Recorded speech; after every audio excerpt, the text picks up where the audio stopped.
Ongole MLA Balineni Srinivasa Reddy మీద TDP రాష్ట్ర ఉపాధ్యక్షుడు దామచర్ల జనార్దన్ ఘాటైన వ్యాఖ్యలు చేశారు.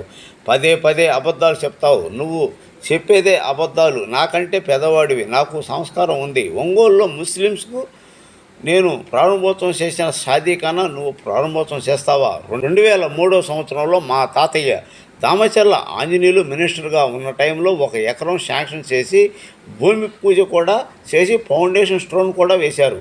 ఆ టైంలో ఎంపీగా ఉన్న లాల్ జాన్ బాషా, కరణం బలరామకృష్ణమూర్తి కూడా ఫౌండేషన్ స్టోన్ ప్రారంభోత్సవ కార్యక్రమాల్లో పాల్గొన్నారు. ఈరోజు ఈ బాలినేని వేరే వాళ్ళు వేసిన స్టోన్ కూడా తీసి పక్కన పెట్టి వీళ్ళ పేరు మీద ప్రారంభోత్సవ కార్యక్రమాలు చేసుకుంటారా? నువ్వు చెప్పేది అన్ని అబద్ధాలు. పేదలకు ఇచ్చే ఇల్లు పట్టాల మీద కోర్టులో పెండింగ్లో ఉన్న ఎర్రజర్ల కొండ, అది నీకు తెలియదా? తెలిసి కూడా ఇల్లు కేటాయించి టీడీపీ వాళ్ళు కోర్టులో వేశారని పచ్చి అబద్ధాలు చెప్తావా? మరలా ఇప్పుడు అవే అబద్ధాలు చెప్పి గెలవాలని చూసుకుంటున్నావు. నీకు అంత సీన్ లేదు. వచ్చేది తెలుగుదేశం పార్టీ ప్రభుత్వమే. అర్హులైన అందరికీ టిక్కో ఇల్లు కేటాయించి మరలా మిగిలిన పేదలకు 2 సెంట్లు భూమి కేటాయించి ఇల్లు కూడా కట్టిస్తామని నువ్వు రోడ్ల మీద ఫ్లెక్సీలు చెప్తాడు అంటే చేస్తాడు అని పెట్టుకోవడం కాదు, నేను చేసి చూపిస్తానని సవాల్ విసిరారు. మీడియా ప్రతినిధులు కూడా ప్రభుత్వం వచ్చిన వెంటనే అందరికీ అప్లికేషన్ కార్డులు లేని వాళ్ళకి, యూట్యూబ్ ఛానల్స్కి, జర్నలిస్టులు అందరికీ 3 సెంట్లు స్థలం కేటాయిస్తానని హామీ ఇచ్చారు. ముస్లిమ్స్ షాదీఖానా విషయంలో ఒంగోలు ఎంపీ మాగుంట శ్రీనివాసరెడ్డి నిధులతో 75 లక్షలు శాంక్షన్ చేశాడు. మా టైంలో 1,50,00,000 శాంక్షన్ చేశాను, నువ్వు ఏం పీకావని ఈ విషయాలు ముస్లిం సోదరులందరికీ తెలుసని, చెప్తామంటే చేస్తామని తెలియజేశారు. ఈ మీడియా సమావేశంలో ఒంగోలు మాజీ మున్సిపల్ చైర్మన్ మంత్రి శ్రీనివాసరావు, ఒంగోలు పట్టణ పార్టీ టీడీపీ అధ్యక్షుడు కొట్టారి నాగేశ్వరరావు పాల్గొన్నారు.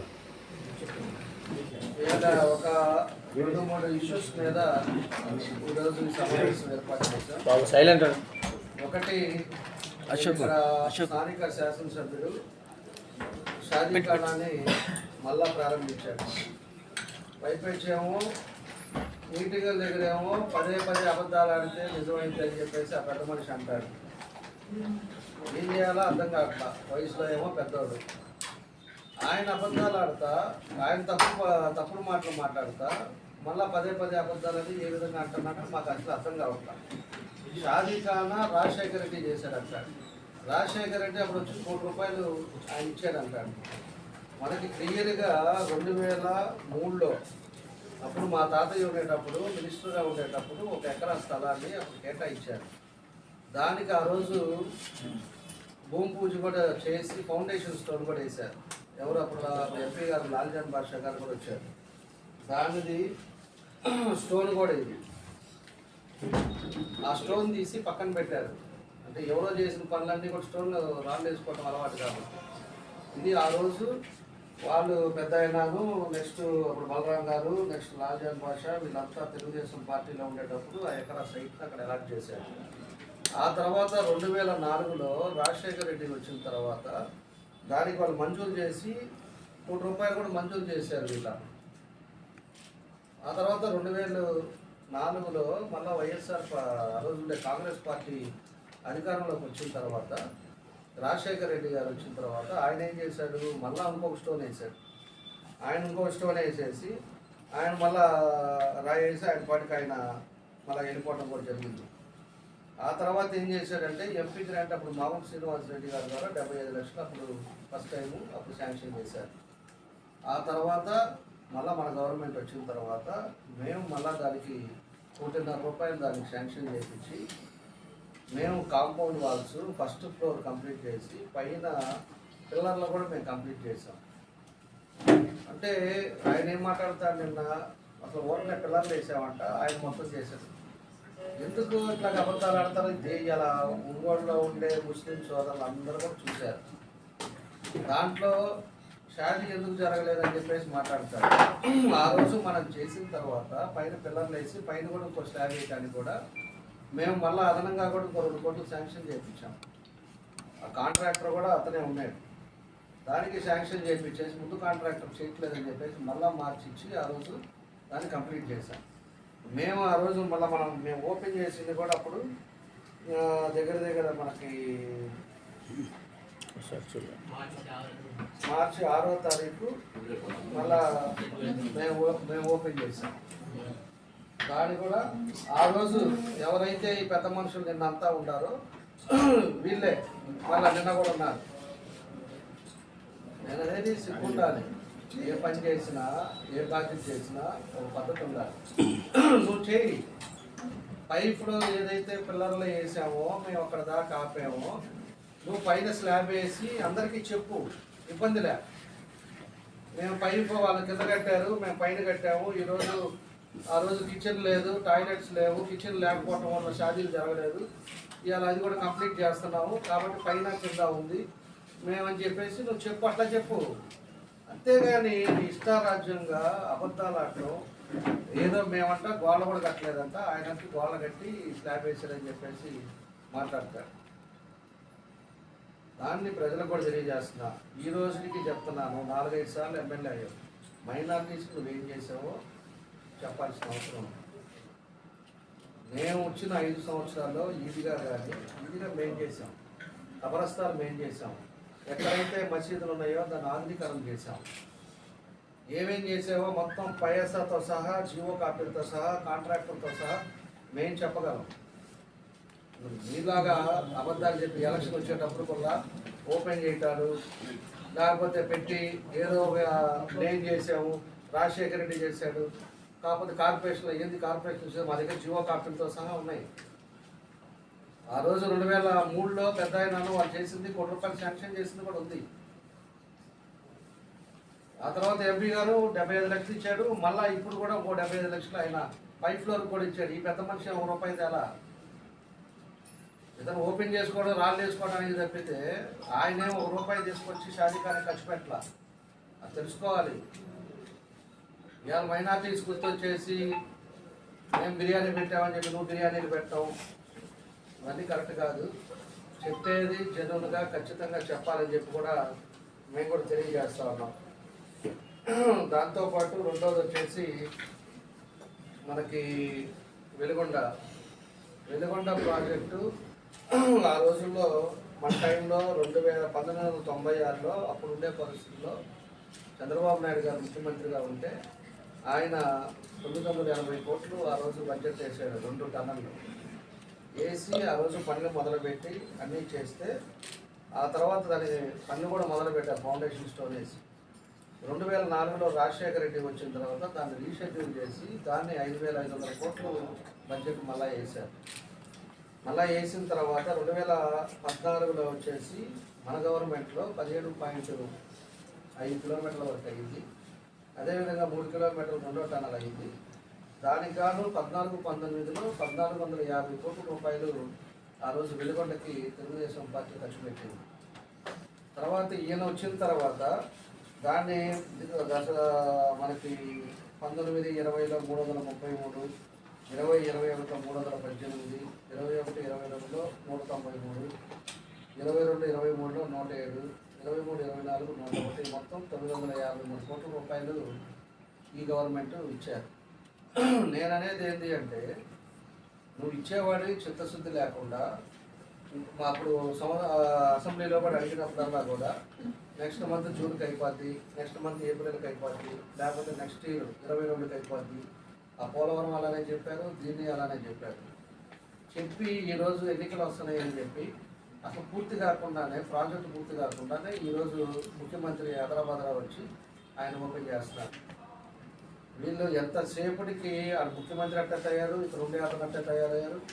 వీళ్ళు చేసే తప్పుల్ని పదే చెప్పుకోవటం, వాళ్ళు కరెక్ట్ చేసుకునే పరిస్థితిలో ఉన్నారు తప్పితే దాన్ని అసలు పని చేయకుండా ఈ 5 సంవత్సరాలు 12 లక్షల కోట్లు అప్పులు తీసుకొచ్చి కనీసం పోలవరం ప్రాజెక్టు సెంట్రల్ గవర్నమెంట్లో ఆ రోజు 25 మంది ఎంపీలు ఉంటే మేము ప్రత్యేక హోదా చేస్తాం కాలర్ పట్టుకొని అడుగుతాను పెద్ద మనిషి, దాన్ని వదిలేశాడు.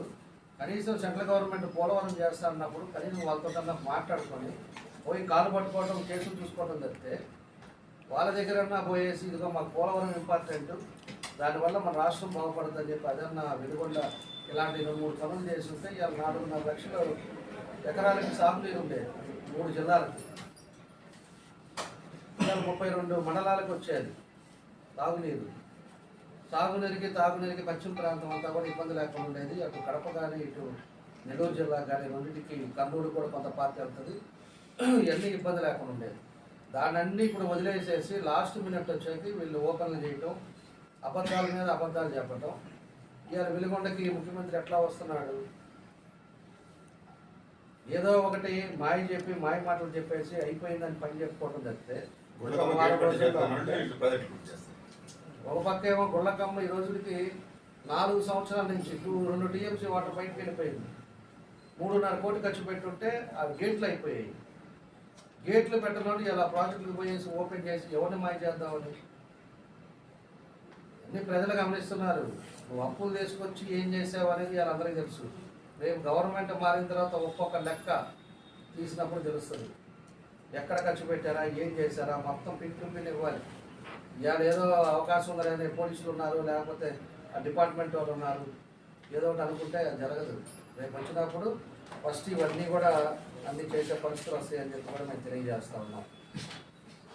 అదేవిధంగా నిన్న మళ్ళా ఈయన కూడా పట్టాలు దాని మీద ఎక్కడికి పోయినా పట్టాలు ఇచ్చేటప్పుడు నేను పదే చెప్పాను, అది ఐరన్ ఓవర్ ల్యాండ్. మేమంతా కూడా మినిస్టర్లు తీసుకొచ్చి ఆ రోజు మేమంతా కూడా గవర్నమెంట్ కలెక్టర్ గారు అందరూ కూడా వెళ్ళి అక్కడ మాకు 888కి 200 ఎకరాలు, అదేవిధంగా టిట్కో హౌసెస్కి, స్టేడియంకి మొత్తం అన్నీ చూసాము. అక్కడ ఫీజిబిలిటీ లేదు, అక్కడ కుదరదు, అది సెంట్రల్ గవర్నమెంట్ నామ్స్ ప్రకారంగా అవ్వదు అని చెప్పిన తర్వాతే 888 మేము కనిగిరి పంపించాము. ఈ టిట్కో హౌసెస్కి ఏమో ఇక్కడ ల్యాండ్ ప్రొక్యూర్ చేసి ల్యాండ్లో కట్టాము 80%. నువ్వు ఎక్కడికి పోయినా మైకి తీసుకోగానే 25,000 పట్టాలు ఇవ్వాలనుకున్నాను, వాళ్ళు కేసేసారు. ఏమాత్రం కొంచెం ఉన్న అర్థం ఉండి మాట్లాడుతున్నారో నాకు అర్థం కావట్లా. ఆయనకు అన్నీ తెలుసు.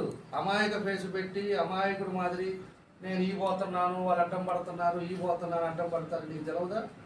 ఏ గుడికి వెళ్తామోరా? అక్కడ నువ్వు హౌసెస్ పట్టాలు ఇవ్వగలుగుతావు అని చెప్పేసి నువ్వు ఏ గుడికి వెళ్దాము, నువ్వు ఒట్టేద్దా? నీకు అన్నీ తెలుసు, మాయ చెప్తున్నావు, మాయ మాటలు చేస్తున్నావు. అంటే ఏంటంటే మళ్ళా మామూలు అంటాడు, పదే అబద్ధాలు చెప్తారు నిజమైందని పదే చెప్తుంది. నువ్వు జనాలు నమ్ముతారని చెప్పేసి నువ్వు ప్రతి మీటింగ్కి వెళ్ళగానే మేము అక్కడ 25,000 పట్టాలు ఇవ్వాలనుకున్నాం, తెలుగుదేశం వాళ్ళు వచ్చారు. ఆ మాత్రం తెలియదా? నీకు 4 సార్లు 5 సార్లు ఎమ్మెల్యే అయినోడు ఐరన్ ఓవర్లో పట్టాలు ఇస్తారా, ఎట్లా జరుగుతుందని చెప్పి అంతకుముందు వాళ్ళు ఏదో కేసు వేశారు, మళ్ళీ వాళ్ళ చేత ఇప్పుడు వద్దని చెప్పి కేసు వేశారు అంటారు. అది అసలు సెంట్రల్ గవర్నమెంట్లో నామ్స్ ప్రకారంగా చూసుకోవాలి అవన్నీ. లేకపోతే మా కట్టం చేతగాక మేము ఎందుకు కొంటాం? ఇక్కడ 50 ఎకరాలు మేము 35 లక్షలు పెట్టి మేము కొన్నాం కదా. ఆడే టిట్కో హౌసెస్ 16,000 ఇల్లు ఆడే వచ్చేసాయి కదా. ఇవన్నీ కూడా ఈ ల్యాండ్ ఎక్కువ చేసిన అవన్నీ ఆ రోజు ఉండేది కాదు. ఇన్ టైంలోనే కంప్లీట్ చేసి పేదలందరూ కూడా ఇచ్చేసాము 16,000 ఇల్లు. ఆ ల్యాండ్ ఎక్విజేషన్ మళ్ళీ 20 ఎకరాలు ఎక్విజేషన్ ఇవన్నీ లేట్ అయింది కాబట్టి 80% చేయగలిగాం. అప్పుడు జమలు పడితే ఉయ్యాలు వచ్చేసి అదే ఉంటే పట్టాను వేసామని చెప్తున్నాను. రెండోది వచ్చేసి మేమంతా కూడా రిజిస్ట్రేషన్ చేస్తున్నాం. రిజిస్ట్రేషన్ చేస్తుంది మీరు ఒక్కటే కాదు, రాష్ట్రం అంతా కూడా దానికి ఒక సిస్టమ్ ఏదో పెట్టినట్టున్నారు. సచివాలయాలకు పెట్టేసి సచివాలయాల ద్వారా చేయాలని చెప్పేసి ఒక ప్రొసీజర్ పెట్టినట్టున్నారు. ఆయన ఏదో ప్రత్యేకంగా చేపిస్తున్నాడని చెప్పి అదొక అబద్ధాలు అంటాడు. దాన్నంట 10 లక్షలు చేస్తారంట, ఈయన ఇల్లు కూడా కట్టిస్తారంట. ఎందుకు ఇట్లాగా చెప్పేది? నువ్వు అబద్ధాలు ఆడతావు, ఎదుటి మాత్రం పదే అబద్ధాలు అంటే ఇల్లు ఆడగట్టిస్తావు. నువ్వు ఇచ్చిన పట్టా జనునా కాదా అనేది ఫస్ట్ పాయింట్.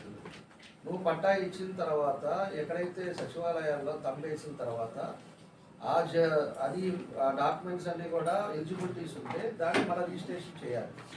ఆ రిజిస్టర్ ఆఫీస్ వాళ్ళకు కూడా వీళ్ళకి సచివాలయం వాళ్ళకి ఇచ్చారు ఆర్డర్ పర్మిషన్స్. వాళ్ళ సచివాలయంలో రిజిస్ట్రేషన్ అవ్వాలి. రిజిస్ట్రేషన్ తమ్మేసేది కాదు, తమ్మియాల 1000 మంది వేయించావు. దాంట్లో ఎలిజిబిలిటీస్ ఎంతమంది ఉన్నారు అవి కూడా తీసుకుంటున్నాం మేము. ఎలిజిబిలిటీస్ ఎంతమంది ఉన్నారో, చనిపోయిన వాళ్ళకి ఎంతమంది ఇచ్చావు, ఉద్యోగస్తులకు ఎంతమంది ఇచ్చావో, 4 స్టేర్ బిల్డింగ్ ఉన్న వాళ్ళకి ఎంతమందికి ఇచ్చావో, ఇంట్లో భార్యకి కొడుకులకి అందరికి ఎంతమందికి ఇచ్చారో కొన్ని అన్నీ ఉన్నాయి. కానీ మేము వెయిట్ చేస్తుంది తమ్మేసేది కాదు, రిజిస్ట్రేషన్ అయితేనే దానికి పక్కాగా ఉంటుంది. కాబట్టి ఆ రిజిస్ట్రేషన్ అయ్యి వస్తే మేము క్రాస్ చెక్ చేసి ఏముందో కూడా అప్పుడు చెప్తాం. అవి ఎక్కడ ఇస్తున్నావో తెలియదు, ఇంతవరకు ఏ ప్లాట్ నెంబరో తెలియదు. దాన్ని పెట్టుకొని బ్యాంకుకి పోతే 2 లక్షలు ఇస్తారని చెప్పేసి చెప్తున్నావు. నువ్వు మళ్ళీ ఇల్లు కట్టిస్తాను ఎట్లా చెప్తావు? నువ్వు సొంతం కట్టిస్తున్నట్టు లేకపోతే గవర్నమెంటే వాళ్ళు ఇల్లు కట్టిస్తున్నట్టు దాని మీద లోన్ తీసుకోవాలి. ఇట్లా ఇవన్నీ కూడా వాళ్ళ ప్రజలకేం తెలియదు అనుకోవాక ఈ రోజు ఏదో వాలంటీర్లో లేకపోతే వీళ్ళు ఆర్పీలో ఉండి తీసుకొచ్చి నీకు పట్టాలు ఇస్తున్నారు చూపించోబెడుతున్నారు. నువ్వు ఇచ్చే చీరలకి వీటికన్నిటికి కూడా ఎవరు జనాలు రారు. ఎవరు గుర్తుపెట్టుకోవాలి, చీరల కోసం వచ్చే పరిస్థితులు పోయినాయి ఆ రోజులు. ఇక లేదో నువ్వు పెద్ద ఈ మాదిరి చేసేవాడు ఉంటే సంవత్సరం ముందే చిత్తశుద్ధితోటి పోయి ఆ సీఎం దగ్గర కూర్చొని మీ బంధువు డైరెక్ట్గా డోర్ తీసి పెట్టుంటారు అంటున్నావు కదా, పోయి తీసుకొని వచ్చేసి నీట్గా డబ్బులు తీసుకొచ్చి చేసి వాళ్ళకి పక్కాగా ఇదిగోనమ్మా నీ ప్లాట్ ఇది, ఇదిగో బ్యాంక్ కోడ్ 2 లక్షలు మీరు తీసుకోండి, మిగతా 2 లక్షల గవర్నమెంట్ చూపిస్తున్నాను, 3.5 లక్షలు పెట్టి ఇల్లు కట్టుకోండి అని చెప్పేవాళ్ళు. తీసుకెళ్ళి ఆడిచ్చేసి 6 కిలోమీటర్ల అవతలు ఇచ్చేసి సెంటు భూమి ఇచ్చేసి దానికి మళ్ళా పదేగా తెలుగుదేశం పార్టీ వాళ్ళు మాట్లాడటం కూడా అది మంచి పద్ధతి కాదని చెప్పేసి కూడా మరొకసారి చెప్తున్నాం. తెలుగుదేశం వాళ్ళు కూడా దీని మీద కూడా తీసేలా మళ్ళా చెప్తున్నా, నీకు ఎవడేసాడో కూడా తెలుసు. ఎందుకు మా మీద అంటాడో నాకు అర్థం కాదు. అంటే జనాలలో కొద్దిగా చెప్తే అది అవుతుందని చెప్పేసి అది అనుకుంటున్నాడేమో నాకు అర్థం కాదు. అంతకుముందు నీ తప్పు అది 25,000 అక్కడ ఇద్దాం అనుకోవడమే నీ తప్పు. దాన్ని పెట్టి 40 కోట్లు తీసుకొచ్చి 40 కోట్లు ఏదో పట్టాలు లేవుట్ అని చెప్పి ఆ కొంట సదనం చేసి దాన్ని కూడా రేపు వాడతాం. 40 కోట్లు నీ రూపాయలు పెట్టి దాన్ని ఇచ్చి దాన్ని నువ్వేం చేసావు? ఎన్ని వేల ట్రిప్పులు మట్టి అడగపోయింది. ఇవన్నీ కూడా వస్తాయి. ఇవాళ మీ అధికారులు ఉన్నారో లేకపోతే నువ్వు చెప్పేవాళ్ళు వింటారు. రేపు మారగానే 40 కోట్లు మట్టి అడగపోయిందో చెప్పాలి, 40 కోట్లు ఎంత తిన్నారో తెలుస్తుంది, ఎంత మెజర్మెంట్ ఇవ్వాలి. మా వాళ్ళ మీద వేసేసారు కదా, కేసు వేసారు కదా, గ్రానైట్ది కూడా కొలతలు కొలిసల్లా. అదే కొలతలు మాకు చేత కదా కొలవటారు. మేము 14-19 మేము కొలతలు కొలిసామా? అసలు గ్రానైట్ ఓనర్లు ఎవడో తెలుసా మాకు? ఇష్టారాజ్యంగా 300-500 ఒక్కొక్కరి మీద పెనాల్టీలు వేసి వాళ్ళని బ్లాక్మెయిల్ చేసి వాళ్ళ దగ్గర డబ్బులు తగ్గి మీ ఇష్టం వచ్చినట్టు చేసి ఇవాళ మళ్ళీ అబద్ధాల మీద అబద్ధాలు ఆడతాడు. ఎక్కడికి పోయినా కూడా ఇదే మీటింగ్లు చెప్పడం. అందుకని మాయ మాటలొద్దు. ఇప్పుడు కూడా జనం మేము ఇప్పుడు వేసి ఇచ్చే పట్టాలకు కూడా మేమైతే కోర్టుకు వెళ్ళలేదు, మేము కేసు వేయాల. ఎవరు వేసారో కూడా నీకు తెలుసు. అబద్ధాలు అనేది మాట్లాడుతావు. వయసులో పెద్దోడివి అమాయకంగా చేసి అమాయకంగా పెట్టి వాళ్ళు వేసారు అని చెప్పగాక నీ పేర్లు కూడా పెట్టారు బయట. అవన్నీ మాట్లాడితే నాకు సంస్కారాలు అడ్డు వస్తాయి. వాళ్ళు పెట్టి బయట మాట్లాడే కూడా నీకు తెలుసు. ఆ యాక్షన్ అనేది మంచిది కాదు. యాక్షన్ మానేసి రియాలిటీలోకి వచ్చి రియాలిటీలో నువ్వు ఏం చేయాలో చెయ్యి, తప్పేం లేదు. షాదీగానే పైన స్లాబ్ ఒకటి వేసేసి నేను చేశాను వాళ్ళు ఏం చేయలేదు అని మాట్లాడటం తప్పు కదా. 5 సార్లు నేను గెలిపించారే, నువ్వేం చేసావు నీకు తెలవదా? గట్టిగా నువ్వు కూర్చొని చెప్పలేవా? నువ్వు ఇదిగో ఇది నేను చేశానని చెప్పే ధైర్యం ఉందని. దీనికి మళ్ళీ అబద్ధాలు. మళ్ళీ ఇంకోటి కూడా పక్కన చెంచాగాడు ఎవడో వచ్చి చదువుతున్నాడు. ఏం చదువుతున్నాడు? కోవిడ్లో అంట మేమంతా ఏడో నిద్రపోతున్నామండి. కోవిడ్లో గవర్నమెంట్ అధికారం మీద ఉంది, మాది కాదు అధికారం ఉంది. అధికారం నువ్వు పెట్టుకొని నీ డిపార్ట్మెంట్ వాళ్ళు పెట్టుకొని డిఎంహెచ్ఓ చేత మెడికల్ వాళ్ళ చేత నువ్వు ఏం చేయాలో నువ్వు చేయాలి. మేము తిరిగేది ఏంది? మా పార్టీ వాళ్ళకి ఏం చేయాలో, ఇంకోటి మా దగ్గరికి వచ్చిన వాళ్ళకి ఏం చేయాలో మా పని మేము చేస్తాం. నువ్వు అధికారంలో ఉండి మమ్మల్ని ఏం చేయలేదు. ఆ పక్కన ఆ బఫూన్ చోలో చెప్తున్నాడు. ఆ బఫూనే పోయినసారి ఓపెన్ చేసినప్పుడల్లా మాతో ఉంటుంది. అలాంటి వాళ్ళని పెట్టుకొని అవి చెప్పి నీ మాట్లాడటం కాదు. అన్నీ కూడా ఆలోచించుకోవాలి, ఏం మాట్లాడుతున్నాం ఏం చేస్తున్నాం అని చెప్పి. అదేవిధంగా 4వ అంశం వచ్చేసి మనకి జేఓబీసీ కూడా డిక్లరేషన్ నిన్న మనకి ఇచ్చారు. ఏదైతే పవన్ కళ్యాణ్ గారు చంద్రబాబు నాయుడు గారు ఇద్దరు కలిసి బీసీలకి ఇదివరకు మనం ఏం చేసాం, రేపు గవర్నమెంట్ వస్తే ఏం చేస్తాం అనేది కూడా వాళ్ళు నేనంతా కూడా మనం మంగళగిరి దగ్గర అనౌన్స్ చేశారు. బీసీలకి 50 సంవత్సరాలకే పెన్షన్ అమలు చేద్దామని చెప్పి మేము కూడా ఇంకోటి చెప్తున్నాం. ఇప్పుడు మేము తిరుగుతూ ఉన్నప్పుడు చాలామంది ఈ సైకో ప్రభుత్వంలో పెన్షన్లు తీసేశారు, రేషన్ కార్డులు తీసేశారు, వికలాంగులు ఉన్నారు, వికలాంగులు కూడా తీశారు. వాళ్ళకి ఏది కారు ఉందనో లేకపోతే వాళ్ళ పిల్లవాడికి ఉద్యోగం ఉందనో అలాంటి పనులు చేశారు. వాళ్ళంతా చాలా బాధపడుతున్నారు. మేము ఒకటే మీ ద్వారా ప్రజలకు తెలియపరిచేది, రేపు తెలుగుదేశం పార్టీ అధికారంలోకి రాగానే అదివరకులాగా ఎట్లా ఉందో వాళ్ళ కరెంటు బిల్లులో లేకపోతే ఇంకోటో చూడం ఎలిజిబిలిటీలో ఉండే వాళ్ళందరికీ కూడా పట్టాలకు 3% వాళ్ళందరికీ కూడా పెన్షన్లు ఇస్తామని చెప్పి కూడా మేము తెలియజేస్తా ఉన్నాం. రేషన్లు ఇస్తాం. ఖచ్చితంగా ఎవరికైతే ఈరోజు ఇబ్బందులు పడుతున్నారో వాళ్ళందరూ కూడా రేపు తెలుగుదేశం పార్టీలో ఆ ముసలి వాళ్ళ ఉసురు మాత్రం ఈ జగన్ రెడ్డి తగ్గుతుందని చెప్పి నేను తెలియజేస్తున్నాను. ఎందుకంటే అన్ని లక్షల కోట్ల అప్పు తీసుకొచ్చినాడు, వీళ్ళకి పెన్షన్లు ఇవ్వడం పెద్ద ఇష్యూ కాదు. అవన్నీ వాళ్ళ లెక్కల్లో వచ్చే డబ్బులు లేకపోతే ఇంకోటి వచ్చే డబ్బులు ఇసుకలో డబ్బులు ఇవి పెట్టుకొని ఆ ముసలి వాళ్ళందరూ కూడా ఇవ్వడం పెద్ద ఇబ్బంది కాదు. అలాంటిది కూడా ఇవ్వకుండా వాళ్ళందరూ కూడా ఇబ్బంది పెట్టాడు. ఈ తెలుగుదేశం పార్టీ వచ్చిన తర్వాత తప్పకుండా చేస్తామని చెప్పి కూడా ఈ సందర్భంగా మేము తెలియజేస్తున్నాము. అదేవిధంగా బీసీ సప్లై ద్వారా 1,50,000 కోట్లు ఖర్చు చేస్తామని కూడా చెప్పారు. ఎందుకంటే ఈరోజు బీసీ సప్లై కానీ కార్పొరేషన్లు కానీ ఏది ఈసీడే కానీ దానికి ఫండ్స్ ఫండ్స్ ఇవ్వకుండా ఏదో కార్పొరేట్లు వేసి వాళ్ళకి జీతాలు ఇచ్చేసి ఆ డైరెక్టర్ వేసి రూమ్ ఇచ్చేది తప్పితే ఏది కూడా ఎక్కడ కూడా కార్పొరేషన్ నుంచి కూడా ఎవరికి ఏం చేయాలి. కాబట్టి బీసీ సప్లై ద్వారా కూడా ఇవన్నీ కూడా చేద్దాం. అదేవిధంగా అప్పుడు బీసీ రిజర్వేషన్లో కూడా అప్పుడు 34% ఉంటే 24% తగ్గించాడు. అప్పుడు 16,800 పదవులు దూరం చేశారు. అధికారం వచ్చిన తర్వాత మళ్ళీ 34% కూడా పెంచి రిజర్వేషన్ బీసీలకి అన్ని దాంట్లో కూడా వాళ్ళకు కూడా అవకాశాలు వచ్చేటట్టుగా దాన్ని కూడా చర్య తీసుకుంటామని కూడా దాంట్లో కూడా చెప్పడం జరిగింది. అదేవిధంగా చంద్రన్న బీమా ఏదైతే 10 లక్షలతోటి పెళ్లి కానుకలు ఇదివరకు మనం ఎట్లా ఇచ్చామో దాన్ని కూడా బీసీకి ఇచ్చి వాళ్ళకు కూడా పెళ్లి కానుకలకి ఇవన్నీ కూడా బీసీ సప్లైలో ఇవన్నీ కూడా చేస్తారని చెప్పి కూడా మేము తెలియజేస్తున్నాం. అదేవిధంగా బీసీ భవన్లో కమ్యూనిటీ కాలనీ నిర్మాణం కూడా పోయినసారి అంతా కూడా బీసీ భవన్లో కూడా ఇచ్చాము. కొన్ని ఏమో స్టార్ట్ అయ్యే టైంలో కోడ్ రావటం దాన్ని కూడా మన ప్రభుత్వంలో ఇప్పుడు బీసీ భవన్ ఇవన్నీ కూడా కంప్లీట్ చేస్తామని చెప్పి కూడా ఈ సందర్భంగా మేము తెలియజేస్తా ఉన్నాం. మళ్ళా అదేవిధంగా తెలుగుదేశం పార్టీ వచ్చిన తర్వాత మరోసారి మీ ద్వారా ప్రజలకు కూడా మేము తెలియపరిచేది, ఖచ్చితంగా టిట్కో హౌసెస్ ఏదైతే 6,000 ఇళ్ళు మనం అనుకున్నామో అవి పూర్తి చేసి ఎవరైతే ఆ రోజు లబ్ధిదారులు కట్టారో వాళ్ళందరికీ కూడా ఫస్ట్ ఫేజ్లో వాళ్ళందరికీ కూడా ఇచ్చేస్తాం, ఇల్లు ఇస్తాం.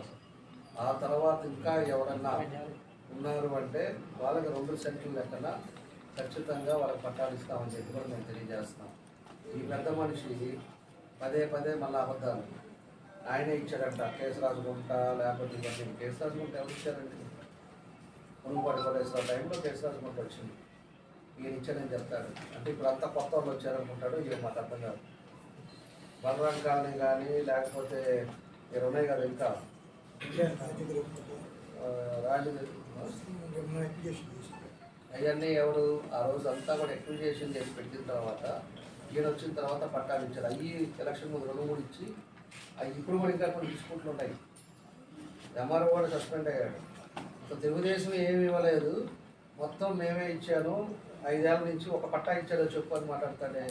ఆయన తెలియదా? నాకు అర్థం కావట్లా. ఎందుకు ఇట్లాగా ఆయన అబద్ధాలు ఆడితే ఇదుటోళ్ళు అబద్ధాలు అంటాడు. నాకు అదే అర్థం కాదు. అసలు పచ్చి అబద్ధాలు ఆడే వ్యక్తి ఎవరన్నా ఉన్నాడు అంటే అతనే. వయసులో కూడా అంత పెద్దోడు అయ్యిండు కూడా పచ్చి అబద్ధాలు అమాయక ఫేస్ పెట్టి మళ్ళీ అది కూడా ఎవరన్నా చూస్తే అయ్యో అనేటట్టుగా పెట్టి దాని మీద అబద్ధాలు ఆడటం అనేది తన దగ్గరే నేర్చుకోవాలి. మేము కూడా ఇవన్నీ పెట్టుకోవాల్సి అయిన తర్వాత ఇది కూడా చేస్తాం. పేద ప్రజలు కూడా ఎవరు కూడా మీకు ఇచ్చిన పట్టాలు కానీ చీరలు కానీ ఏది ఇస్తున్నాడు అనేది దాని మీద ఆశపడగాకండి. మంచి చెడు ఒకసారి కంపారిజన్ చేసుకోండి. 14-19లో మీ ఏరియాలో మీ ఏ విధంగా అభివృద్ధి కార్యక్రమాలు జరిగినాయి, తర్వాత 19 తర్వాత ఇప్పటి వరకు మీ ఏరియాలో ఎక్కడన్నా కూడా ఒక పనున్నా జరిగిందా మీరు కంపారిజన్ చేసుకోండి. నేను బురదలో తిరిగాను, నేను ఇంటికి తిరుగుతున్నా, నేను నా కళతో నేను చూసా, మనం వేసిన రోడ్డు తప్పితే మళ్ళీ పోవాలా, నువ్వేం చేశారా ఏందనేది మీరు అర్థం చేసుకోవాలి. పార్కులు ఇదివరకు ఎలా ఉన్నాయి, ఇప్పుడు ఎలా ఉన్నాయి.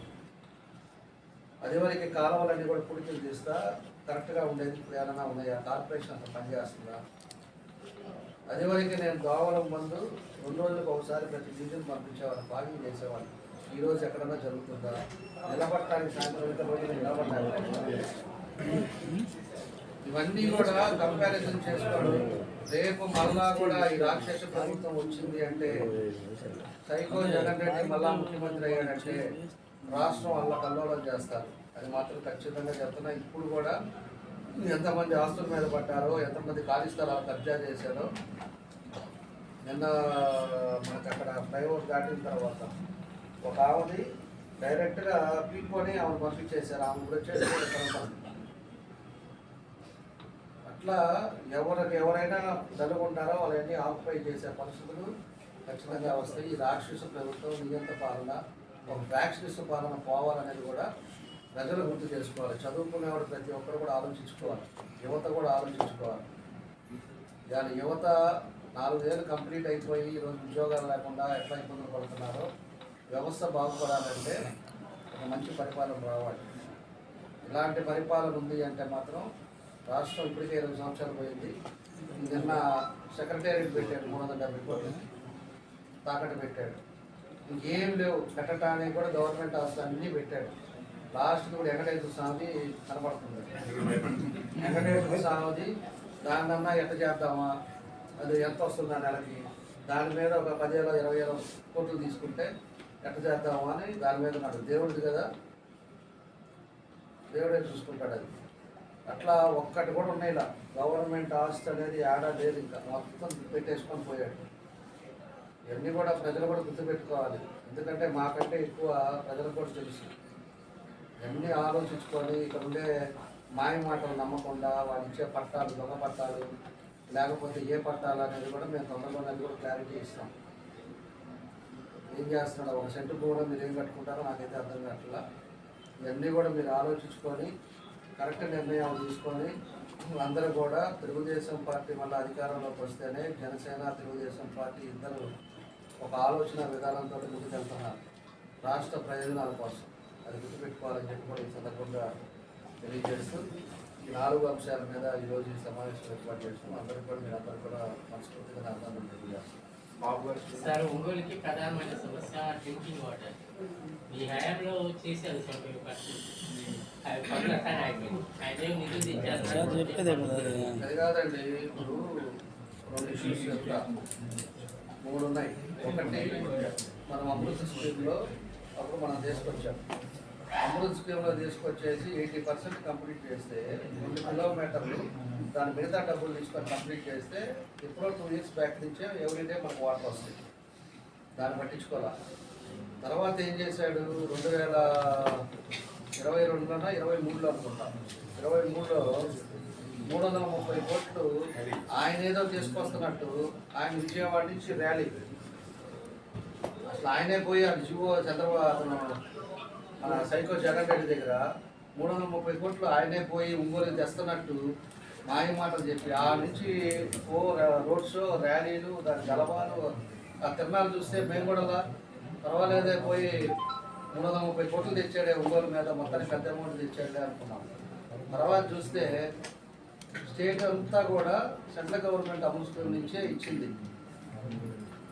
ఇస్తే దాంట్లో మనకు ఒంగోలుకి అలాట్మెంట్, అది సెంట్రల్ గవర్నమెంట్ అలాట్మెంట్ అన్ని నియోజకవర్గాలకు ఇచ్చింది. దాన్ని పెట్టి మాయ చేయబోయాడు. దాన్ని మళ్ళీ చెప్పే లోపలికి అది అయిపోయింది.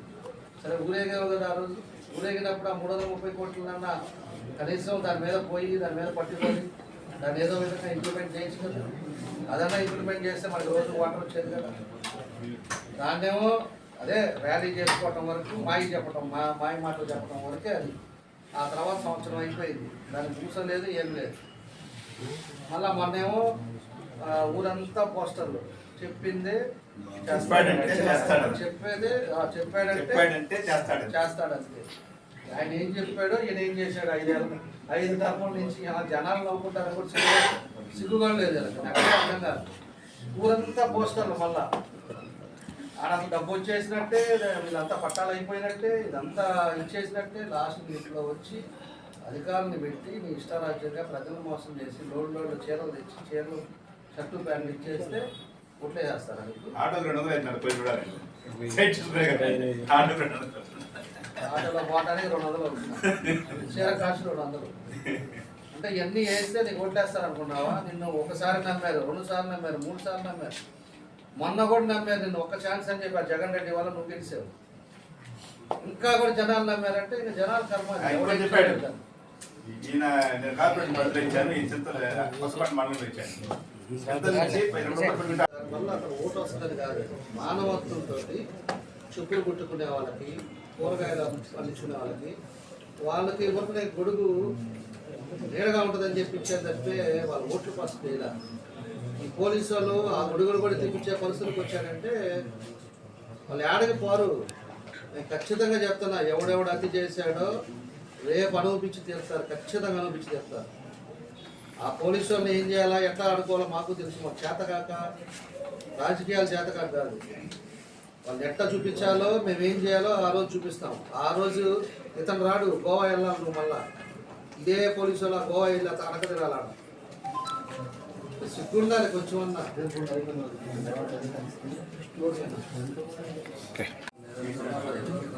ప్రజాకరణ